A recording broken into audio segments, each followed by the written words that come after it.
Now we're going to talk about the graph of radical expressions. Graphs of radical expressions.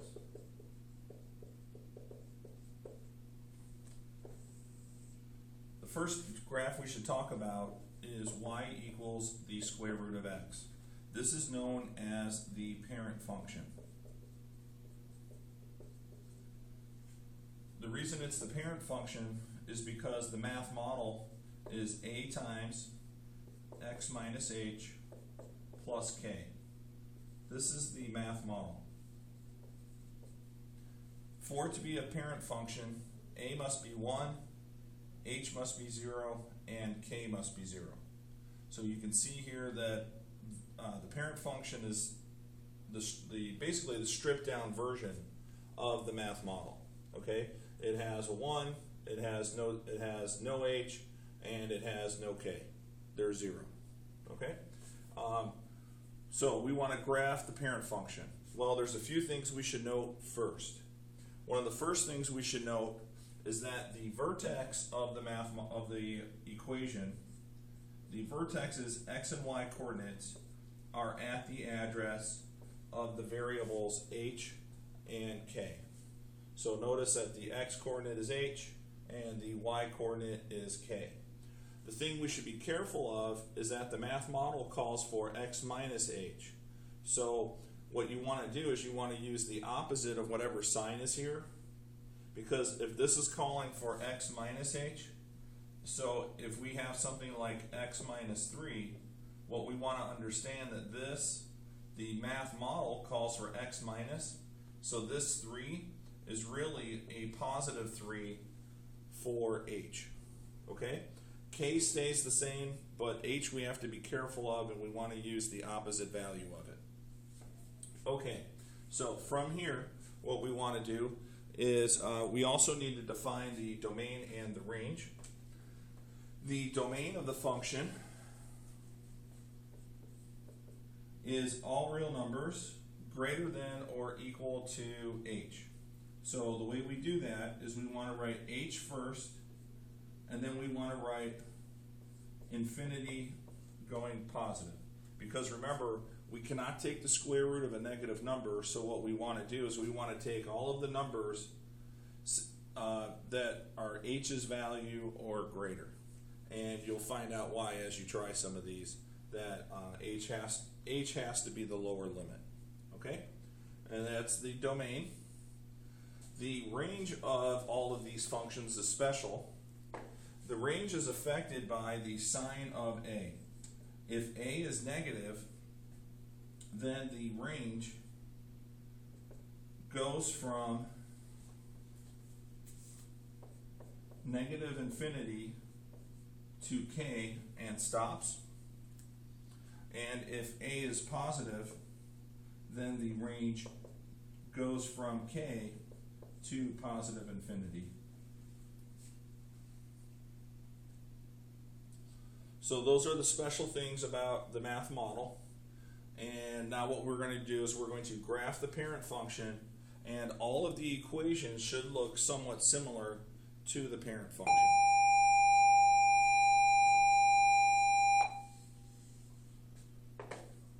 So if we were going to graph this, what we should note is that a is a positive 1, that h is 0, and that k is 0. And now that we know that a, h, and what the values of a, h, and k are, we can graph it a lot easier, because we can make an easy table. So what happens is we're going to make an x and y table, and we want to use smart, intelligent numbers for x. We want to use numbers that we can take the square root of. Now we know the square root of 1 is 1, so y is 1. If we put in x is 4, we get the square root of 4 is 2. And if we put in 9, we get the square root of 9 is 3. So our graph is going to start at 0, 0 at our hk, which is 0, 0 for this problem. And then if we go over x is 1, we get a point. If we go x is 4, we get the next point. And if we go over to 9, we get x is 3. And so we get this graph of the radical expression. Let's try another one.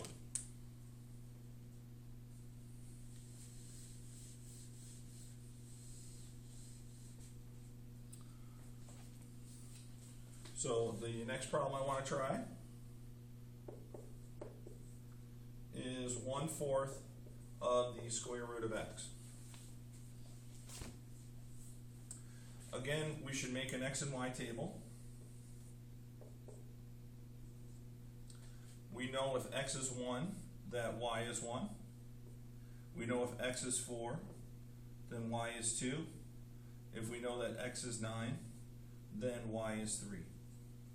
Okay, what we're going to do though is we still have to multiply each of these square roots by this amplitude, 1/4 a.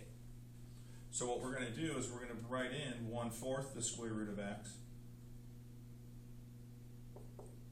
and we're going to write it down the new number. So it's going to be 1 times 1/4 is 1/4, 2 times 1/4 is 2/4 or 1/2, and then 3 times 1/4 is 3/4. So when we go to graph it, again what we're going to do is here we can see that x is minus 0 and plus 0. So h is equal to 0 and k is equal to 0. So that is our starting point, 0, 0. Then what we do is we're going to plot at 1, 2, 3, 4, 5, 6, 7, 8, 9. What's happening is at 1, y is 1/4.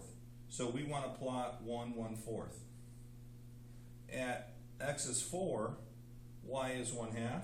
So when we go out to 1, 2, 3, 4, we should be at about 1/2. And when we get out to 9, we should be at 3/4. So what's happening is this is a really flat square root function. And that would be the graph of the function. Let's try another one.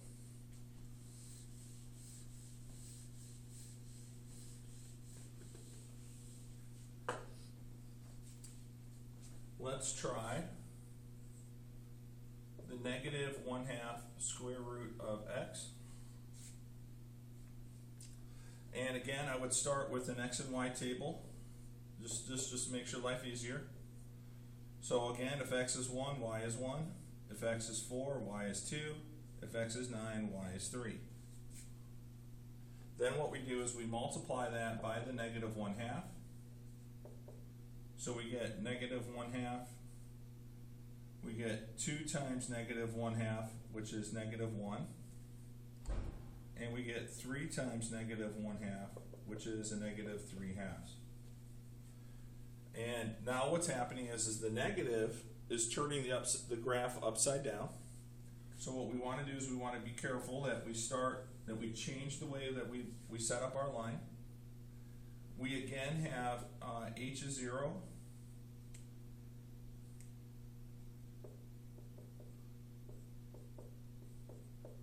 And k equals 0.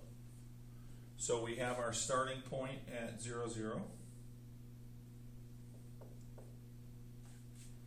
And then when we go out 1, 2, 3, 4, 5, 6, 7, 8, 9. And then we're going to go down 1, 2, 3, 4.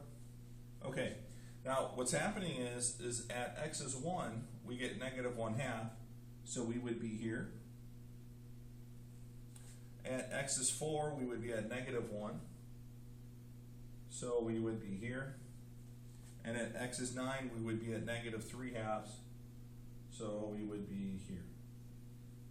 And again, you can see that this is a really flat graph opening out to the right.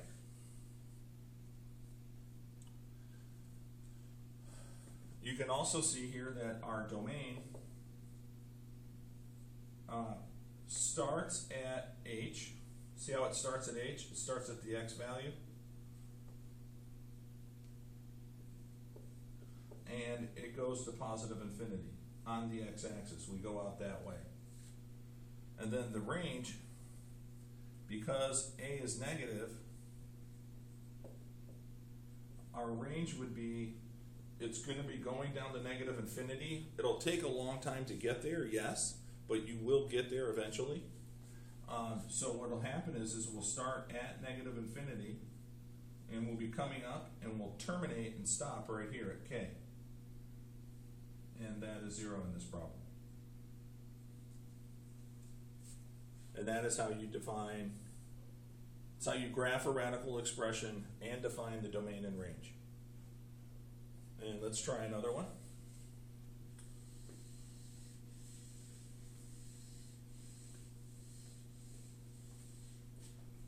Okay, let's try this.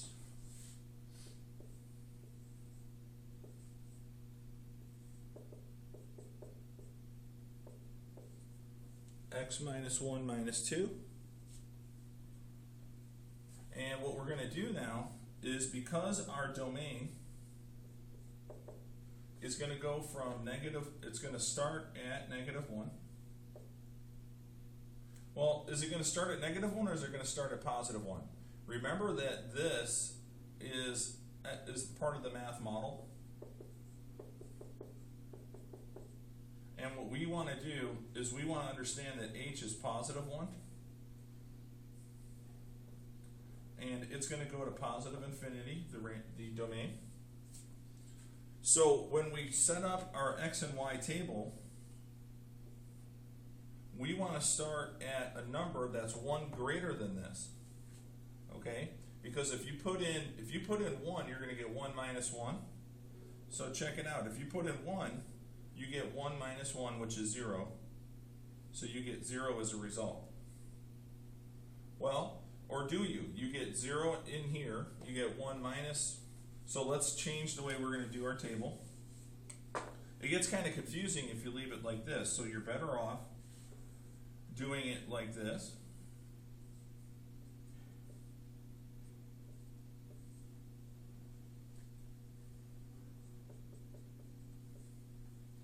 Okay, and what we're going to do is we're going to start with this first number. If we put in 1, we get the square root of 1 minus 1 minus 2. So that's going to be the square root of 0 minus 2 would be minus 2. So our starting point is at 1 negative 2, which which happens to be h and k, the address of our vertex, which is where we should be starting. Then what we want to do is we want to put in 1 unit over. So if we go 1 unit over from 1, we go to 2. And if we put in 2 minus 1 minus 2, we get 2 minus 1 is the square root of 1. Minus 2 is 1 minus 2 is negative 1. So we get 2, negative 1 as an address. So this is plus 1. And now we want to go plus 4. So if we put in 5, we get the square root of 5 minus 1 minus 2. 5 minus 1 is 4. The square root of 4 is 2 minus 2 is 0. So the next address is 5, 0.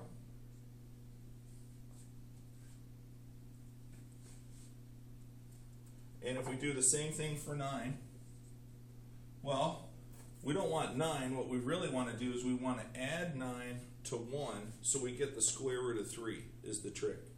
So we're going to add 9 to 1 and get 10. And we get the square root of 10 minus 1 minus 2. That's going to be 3 minus 2 is 1. So we get the address 10, 1. So let's look at the picture of it.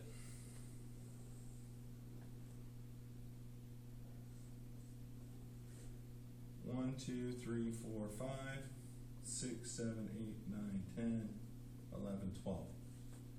And we're going to start at -2.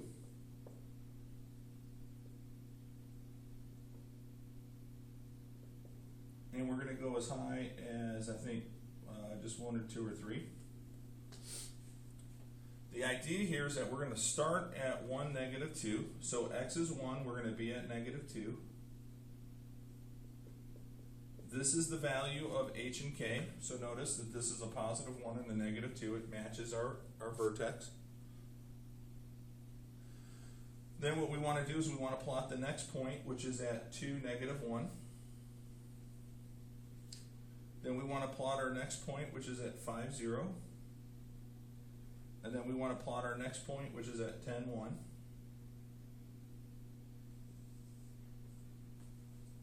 Now, I may make this look easy, but the reason I'm making it look easy is because I'm doing it in order. So it's really important that you follow the order that I'm going in so that it makes it easy for you too. So that is our graph of y equals x minus 1 minus 2. So, okay, here's the domain, but we didn't define the range yet. You can see that the range is going to, which is the y value, right? The y value is on the y-axis. It's going to start at -2 on the y-axis, and it's going to go to infinity. It's going to keep going up. Eventually, it'll get to infinity. So what we want to do is we want to say our range, because a is positive, is going to start at k, and k is equal to -2, and it's going to move on to positive infinity like that.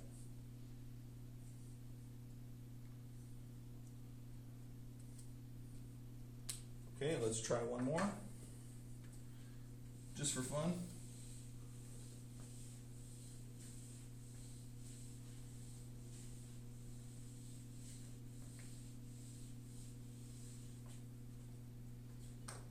And the problem that we want to try is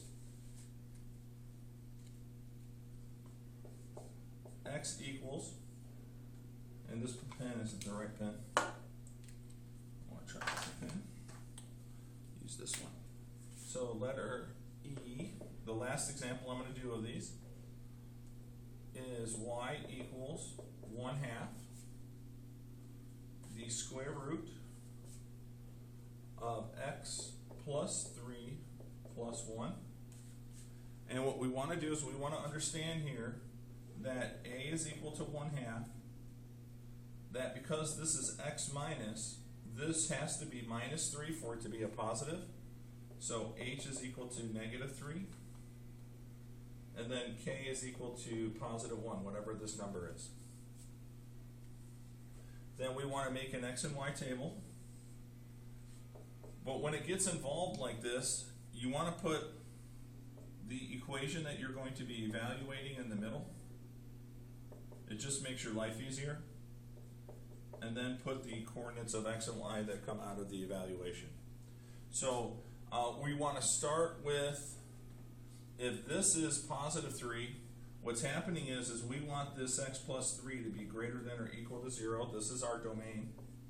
This is where we get the domain, is we take the value that's underneath the radical and we set it greater than or equal to 0 because we can't take the square root of a negative. If we subtract 3 from both sides, we get x is greater than or equal to -3. So that's where we want to start, is at -3. And what happens is when we put the -3 in, we get 1/2 of -3 plus 3 plus 1. Well, -3 plus 3 is 0, so the square root of 0 is 0 times 1/2 is 0. It's 0 plus 1 is going to be 1. So that's why the equation almost always starts at, hk, which is the -3 and the +1 here. Then what we want to do is we want to add 1 to it, we want to add 4 to it, and we want to add 9 to it, so we get a nice clean square root out of this part of the problem. So if we add 1, we get -2, If we add 4, we get positive 1. And if we add 9, we get, to negative 3, we get positive 6. The cool thing about this, or the smart thing about this, is we get 1/2 of, the square root of 1 is 1, plus 1 is going to be 3/2. The square root of 4 is 2, so it's going to be 1/2 of 2 plus 1, so it'll be 2. And then it'll be the square root of 9, which is 3, plus 1, so that'll be 1.5, plus 1 will be 2.5, or 5/2. So these are our values. The 1, 2, and the 6, 5/2, like that. So we know what the domain is. We can see that the range starts at positive 1 and it's just getting bigger. So our range, because A is positive, is going to go from our K value, which is 1, and it's just going to get bigger and bigger and bigger, so it's going to go to positive infinity. So this is our domain. X is greater than or equal to negative 3, but we don't write it like that. What we do is we write the domain as negative 3 to positive infinity, like that. That's better. Okay? So when you write you evaluate the domain by doing it the way I had it set up here, but you actually write the answer like this. This is called interval notation, and this is what's appropriate from this point forward. So now we want to graph it.